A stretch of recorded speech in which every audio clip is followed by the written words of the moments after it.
I tried to tell him. Nobody would listen. I knew Alabama's best was better than Ohio State's best. We didn't get Ohio State's best, but we saw what happened. Alabama was head and shoulders above everybody else. I tried to tell him.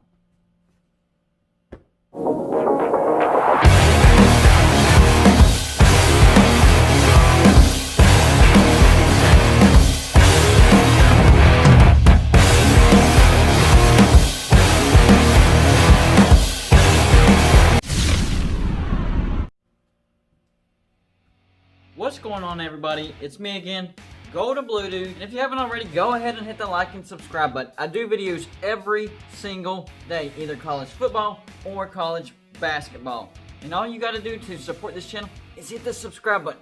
One click, that's it. The national championship happened last night. We all know that Ohio State was banged up. I think they were missing over 20 players. And then, of course, Trey Sermon got injured in the game. That was not Ohio State's A game. But still, the final score 52-24. In my scenario of Ohio State's A game versus Alabama's A game, Alabama still would have won. I had the score 42-31. And I think even at full health, that would have happened. Ohio State was not at full health. They got blown out. A lot of people don't know this. Ohio State and the Big Ten requested the SEC and Alabama to postpone it to that January 18th backup date. The SEC and Alabama said, no. What happened?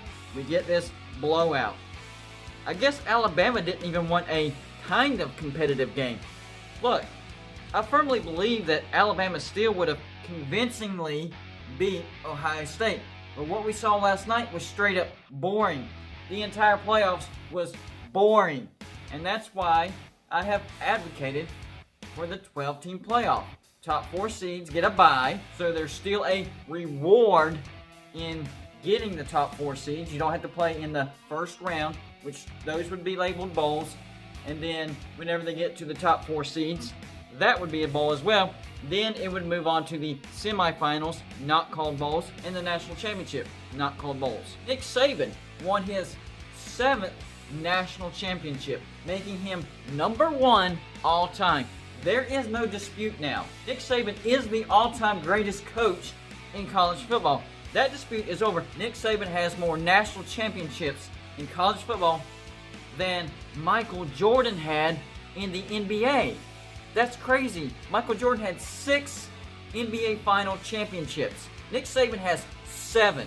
And look, people did not enjoy what they were seeing whenever Michael was dominating. He was the greatest of all time, and people didn't realize what they would be missing when he was gone. They just took him for granted. The same thing goes for Nick Saban. We are watching greatness, and when he decides to retire, we are going to miss it. I don't care if you're an Alabama fan or not. You're going to remember this, and you're like, man, that guy was the greatest. He is the greatest. Another thought popped in my head. How great this 2020 Alabama team is.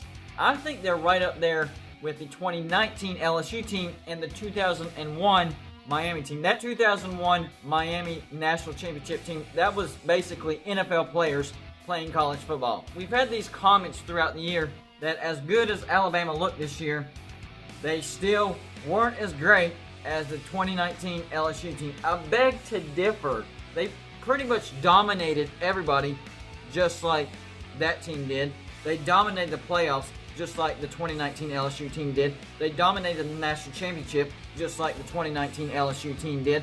I know Ohio State was not at full strength, but still, it would be very interesting to see the 2019 LSU team play the 2020 Alabama team.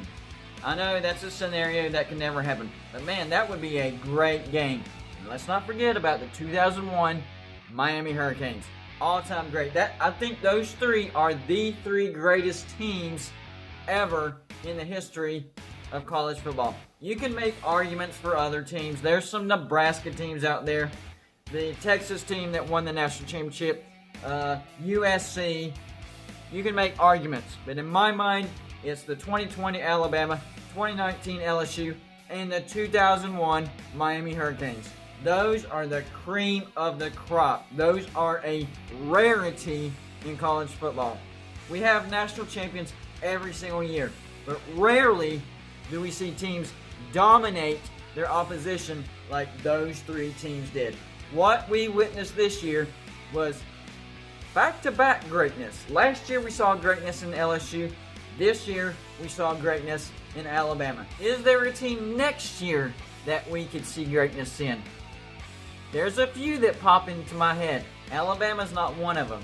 And both of these teams did not make the playoffs this year. I'm going to do a video on that later on. But for this show, that's all I got for you.